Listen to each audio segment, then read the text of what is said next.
This is a film that I did some years ago for an old uncle of mine, in his 90s at this point, pretty much housebound, but in his day he'd been a linesman for the Midland Railway, so this was his patch. He loved anything to do with railways, but especially signals, signal boxes, pulley wheels, cables. He could tell you some wonderful stories, being called out in the early mornings, down to the station, get a stop notice, which meant that he could jump on the next train and they'd have to drop him off wherever there was a fault. And things like that, old pulley wheels, cables, lights going out, something stuck up the tube under the walkway, oftentimes a rabbit. He used to catch those. And the problem was, of course, for the engine driver and the fireman, once they dropped him off, they had to make up the time again. So it wasn't always the most popular of jobs. Here's an opportunity then. Look around and look at a railway from a different point of view, a different perspective, the perspective of an old linesman.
When he first started his apprenticeship, he was responsible for digging the holes to put some of the signals in, all done by hand, no mechanisation, when he was a boy.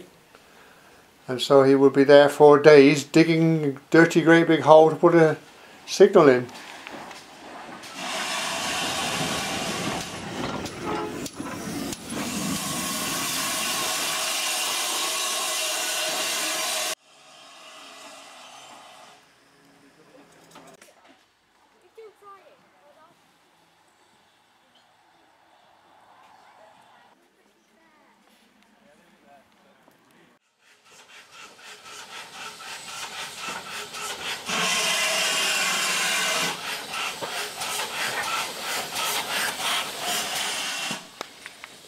He worked the line up and down between Gloucester and Birmingham to start with, and then from Gloucester south.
when you look at this from a linesman's point of view, it's amazing how many signals there are around.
Once he'd done the repair, he then had to get to the nearest station or signal box, which was a walking job.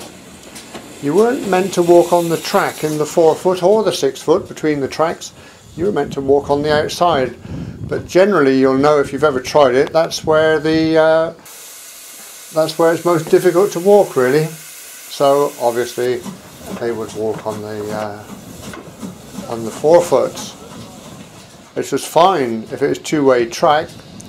You would then walk facing the oncoming traffic. But of course, on a single line, or if it was single line working, you didn't do that. And in the winter, when you had your coat up round your ears and the rain or the snow was coming down, that could be a very dangerous thing to do. We lost a few good blokes like that, said Uncle Fred, quite casually.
Great job when the sun was shining, of course.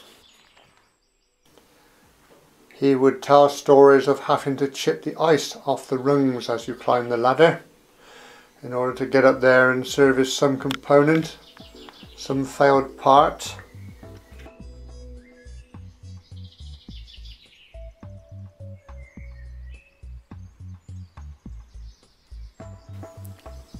Look at these pulley wheels and you'll see they're dry. You had to know which ones you should oil or grease and which ones you should leave alone.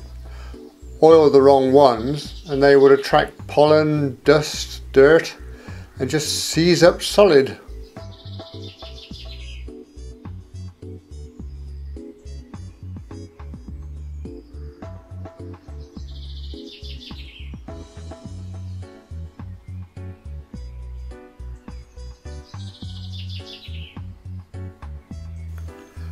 Splicing a cable for a temporary repair was something of a black art, but it's one you had to learn if you were going to survive as a linesman.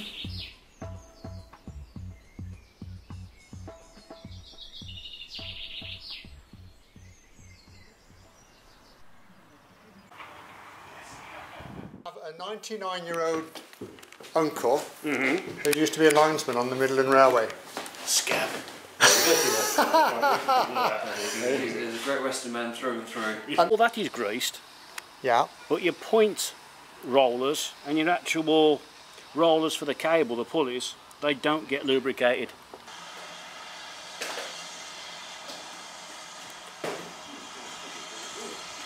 It sounds like it was a hard life, mind you. He said, you know, he'd have to go up and do a signal and you'd have to chip the ice off the blooming rungs as you went up. In the middle of summer. Wasn't a signalman job though, was it? No. No, well, he was a linesman though, you see. Oh, he would have the hard job. He'd have to keep all the frost off the point. They said that as soon as it started snowing, they had to go out and keep the frost and snow out from between the point blades because they just wouldn't go over after it. Yeah. So that was their job. Yeah. They keep saying to the signalman, move it, keep it all moving. Yeah. He said it wasn't much fun on a winter's morning, about, you know, 5 o'clock in the morning, you get a knock on the door and says a set of points out, Yeah. and you'd have to go. Yes. Action.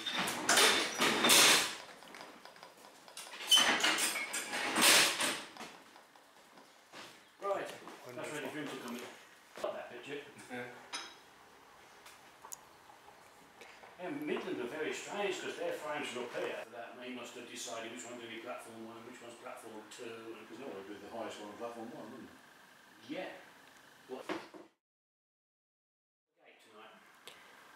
We have to catch it before last time it goes.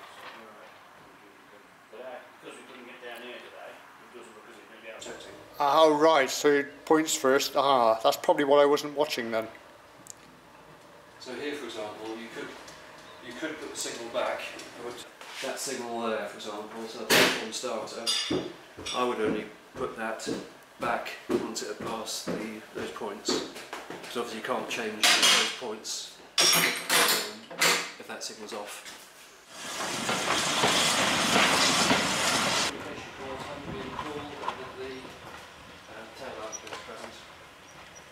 Blimey.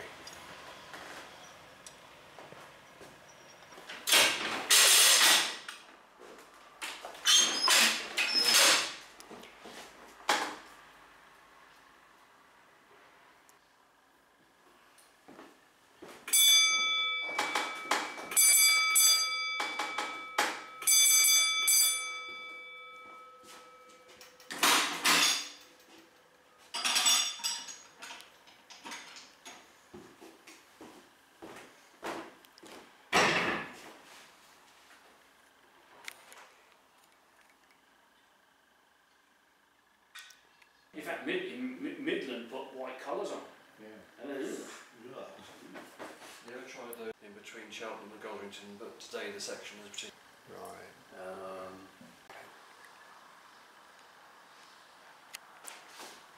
Take it away, sir. Thank you. and we've got train entry section at 46.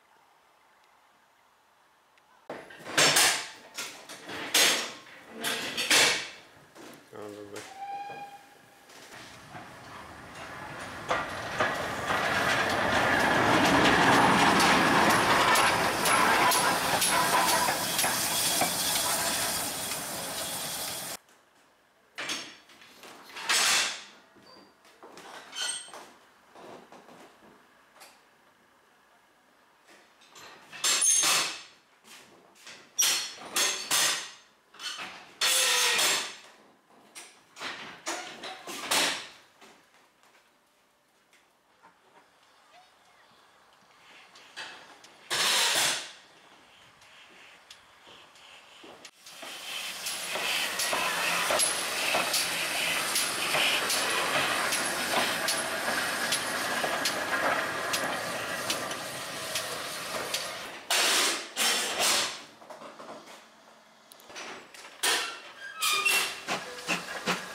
down there.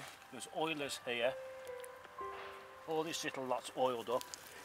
When you say there's oilers, that's a hole then, is it? That you drop You've oil? got a hole there, and all you do is you fill it up with oil. So the oil drops down and into the bush. Yeah. You've got the same on the crank at the bottom. So with a little bit of luck, when I lift this up, it's all nice and easy. Lovely. Well, Mr. Carr was saying the weight is really to It pulls these. stretch the wire Yeah. back, not to lower the signal. Well, the signal will drop back to danger with that disconnected. Yeah. So if that snaps off there, the signal will go to danger. Right. And this just pulls the wire back to the blocks. You've been very kind. No problems at all. Thank you. Pleasure.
If you've got a social media account, why not click share down below? Keep the old boy's memories alive.